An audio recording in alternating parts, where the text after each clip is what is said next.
everyone, and welcome back to HGTV Handmade. I'm Rebecca, and I love making Jewish holidays fun and beautiful. And today I'm going to show you 4 ways to do exactly that. We've got a floral arrangement, we've got a craft for kids, some fun candy projects. I'll show you how to put it all together to make your home beautiful for the season. So first up, we have this beautiful Hanukkah candy board. So what I did here is I took the typical blues and silvers and golds of the holiday, and I tried to give them a whimsical, candyified update. So I've got blue sour candy, I've got a bunch of silver wrapped chocolates, these fun old-fashioned lollipops, and then my favorite part of this board are these old-fashioned candy dots. I love these. And you've probably seen these in your local candy store. I just took a pair of scissors, I cut off just the blue part, and then you've got yourself this nice, very unique element to your board that you won't see on a lot of other candy boards. Okay, so you might be wondering, where did she get all of these blue candies in the middle of winter? Well, you can check your local candy store. They usually sell by the color, but you can also look online, or you can go back in time to last spring and get yourself springtime pastel candies.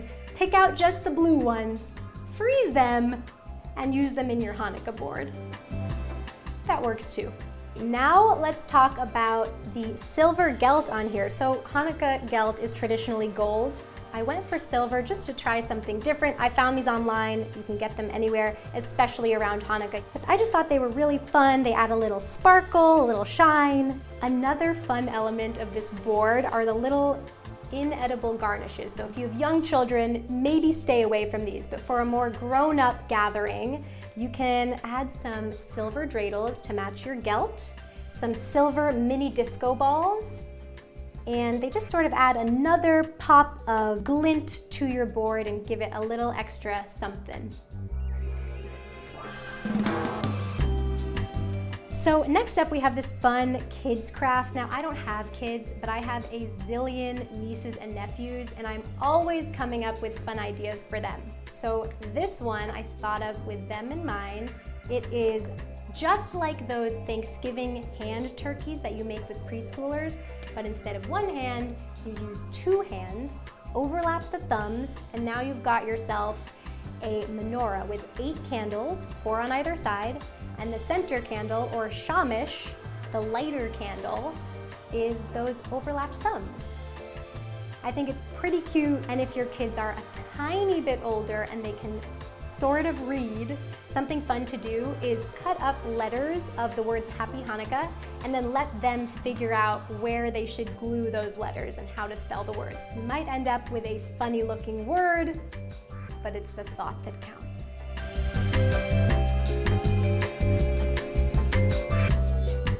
So for the next idea, we're going to take it out of your home and into somebody else's home with one of these cookie mixes. These are the perfect gift for Hanukkah. You can give them out to your friends who celebrate the holiday, your friends who don't celebrate. They're just a really fun way to sweeten up their season.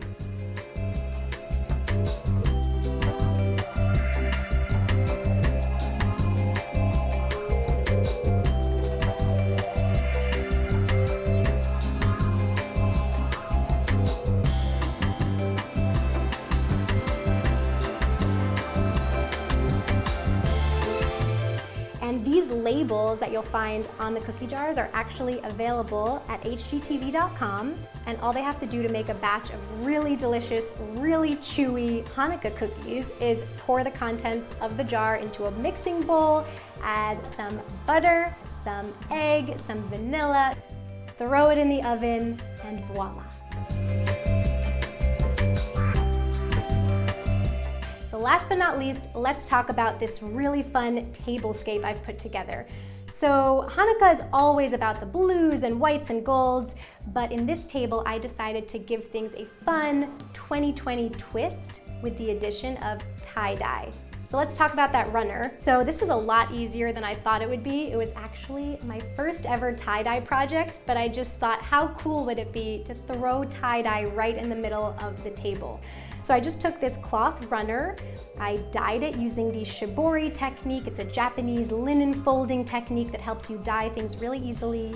I used a one-step tie-dye kit that I found online, and I love how it turned out. So the tough thing about napkins with tablescapes is the fancy napkin rings that you feel like you need, but actually it's very simple to take a regular linen napkin, just fold it into a triangle, and then roll it up loosely, tie it into an asymmetrical knot, so the knot's just gonna be at one end of your napkin, and then sort of zhuzh it and make sure it's a little looser, and you suddenly have yourself a beautiful napkin that looks equal parts organic, but also a little bit fancy, and you didn't have to touch a napkin ring in the process. Moving on over to the centerpiece, let's talk flowers. So hidden inside of this very pretty floral arrangement is a super fun and easy trick to help you create equally beautiful arrangements at home. All you need to make it happen is a little bit of tape. You take the tape and create a grid pattern on top of whatever vessel you're using, and this will allow the flowers to have somewhere to sit neatly so that they don't all splay out towards the edges as you are building your arrangement. And as for the exact flowers I used, I have no idea. I just went to the supermarket and I said, I want some white flowers and some blue flowers. And here's what happened. I found some beautiful whites, very inexpensive, threw them on in. I added a few fillers like eucalyptus.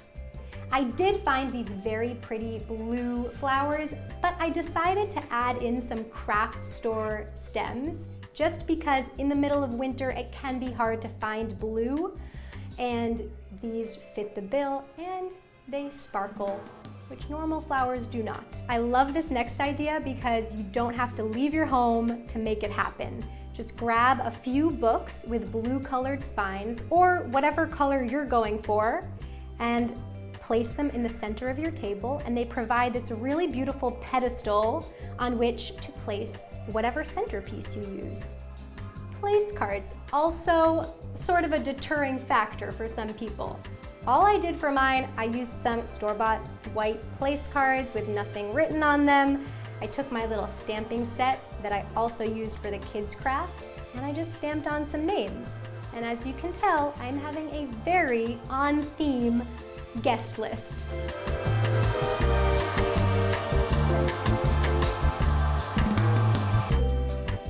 So there you have it, 4 fun ways to liven up your home for Hanukkah. Don't forget to like and subscribe, and leave me a comment below letting me know how you are planning to celebrate the holiday.